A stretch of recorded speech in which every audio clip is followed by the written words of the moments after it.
Today we're going to take the May 2025 sheet load of cards from Papercrafting out and make 10 cards. Hey, it's Beth. Welcome. It's the beginning of May, which means it's time for a new sheet load of cards from Papercrafting.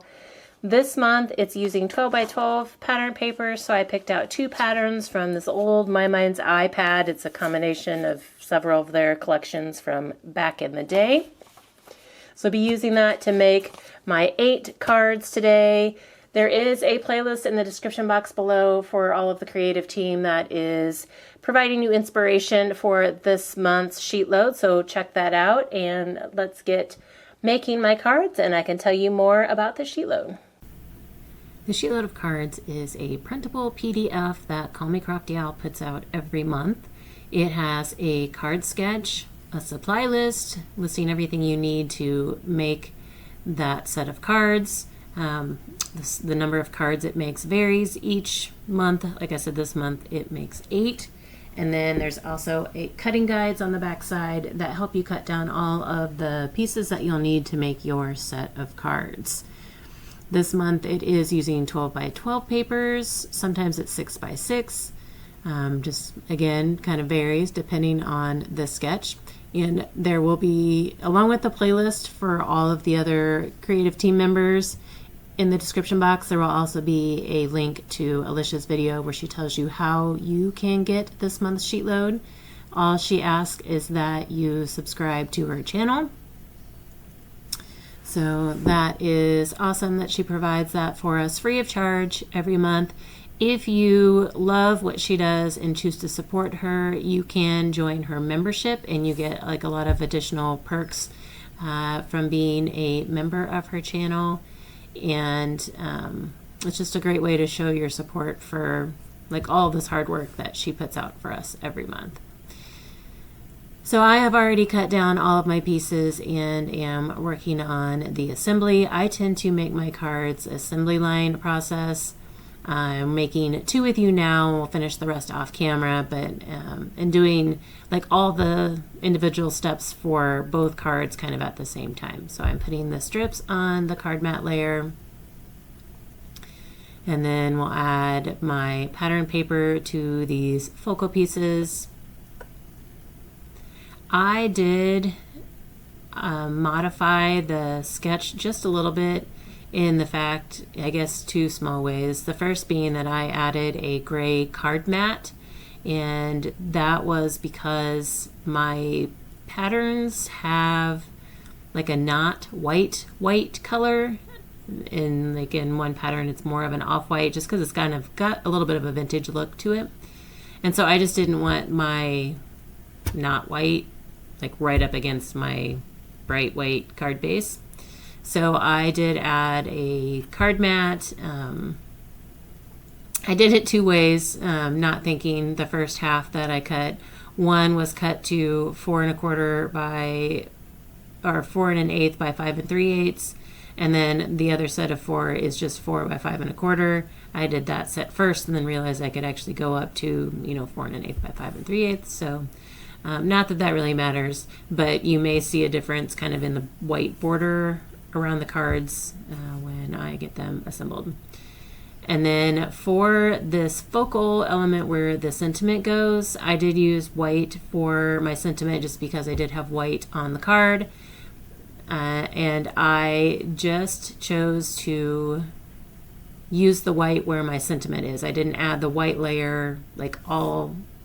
Like the sketch called for kind of 2 layers for that. It was a white cardstock layer where you're going to stamp your sentiment and then you lay the patterned strip on the top of it, and then the other then you have like a matting layer to that. I chose to skip the white layer, just did the matting layer, and then added my white sentiment onto that. So you saw me removing adhesive from the back of my pattern paper piece, and that's because I realized, luckily, before I stuck it down to my card mat, that I needed to put this strip across first because it goes diagonal and I'm going to need to trim off the excess. So luckily I caught that before I adhered it to the card mat.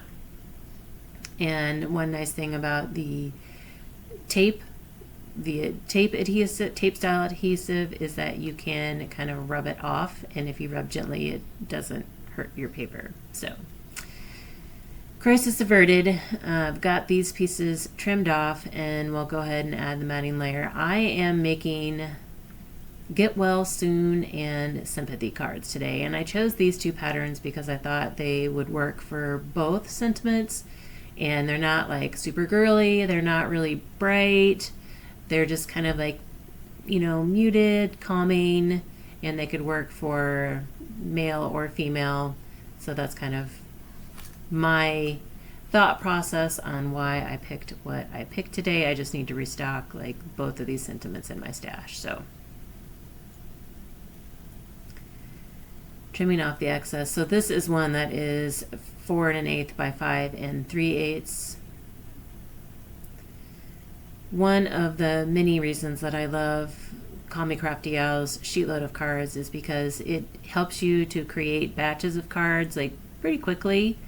You know, and they're layered. They're not like overly simplified cards. They're nice cards when you get them all put together, and nice styles and combinations. And it's just a great way to make batches. So if you need to, you know, replenish something in your stash, or you're making cards to sell or donate or gift, this is a great way to build up that stash.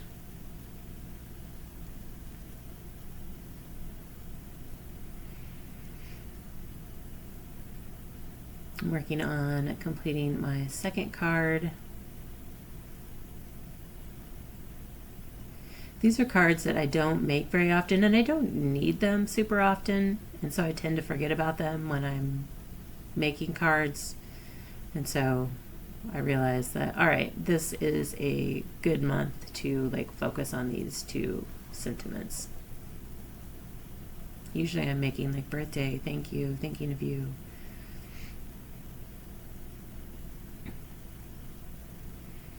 So then this card combination is with the 4 by 5 1/4 inch mat. So you're going to see a larger white border. Once I got my cards put together, I realized I wanted to do something a little extra, and I had a bunch of like tiny gray scrap pieces, and so I pulled out my little 3/8 inch circle punch and punched out some circles to kind of act as like enamel dots or whatever. You know, there's no dimension to them, and I find this is just a great way to use up some of those scraps. I do use scraps on the inside of the cards as well, but this uses up some of those solid, smaller cardstock pieces that I wouldn't normally, you know, grab for the inside of the card. So if you're looking for ways to use up some of the extra scrap pieces, punching little circles as embellishments, or hearts or stars, whatever fits the theme of your card, it's a great way to use up those pieces and add a little extra bit of something to your cards. So it's not super noticeable, it just adds, like I said, that little extra something.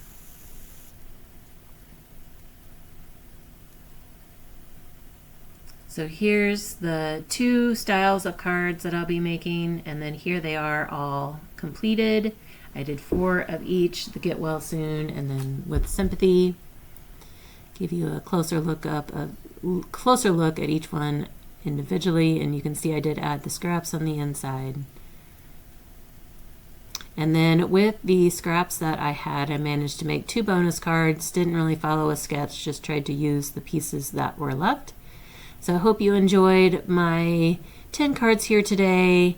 Please again check out the description for the playlist link and Alicia's video link. Thank you so much for your time today, and hope you all have a very crafty day.